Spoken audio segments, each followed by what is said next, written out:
Last February, again on or near your campus, there was a reservist from the IDF, the Israeli Defense Forces, who was scheduled to speak, I believe, in a campus facility.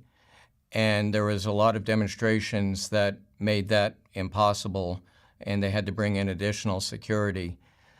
Again, where do you stand on free speech to allow people from all sides to speak, especially at your wonderful, esteemed university, which has such a remarkable tradition of free speech? I don't believe that someone who's a murderer, someone that has advocated for the killing of all Palestinians, who has said that he does not differentiate between a terror cell and a kindergarten, should be able to speak on campus.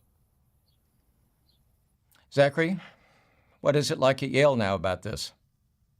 I think that, as you said, I think it's important for us to support and affirm every student's right to protest and to free speech. But free speech does not mean that you have the right to disrupt campus completely, to block parts of campus, which happened at Yale. They blocked the main quad with their tents.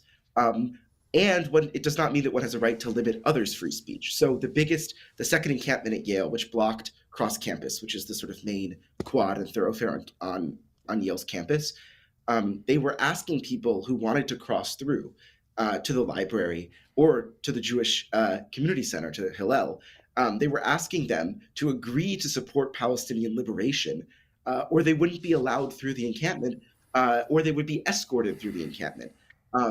It was incredibly absurd, I found, and this was also in the middle of Passover, and a number of my friends who were also visibly Jewish, they were trying to cross through the encampment, and they were inexplicably asked to take all of their shoes off before crossing part of the green.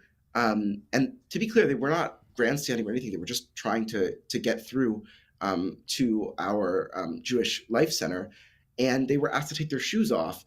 And they were also asked if they would be escorted through the quad.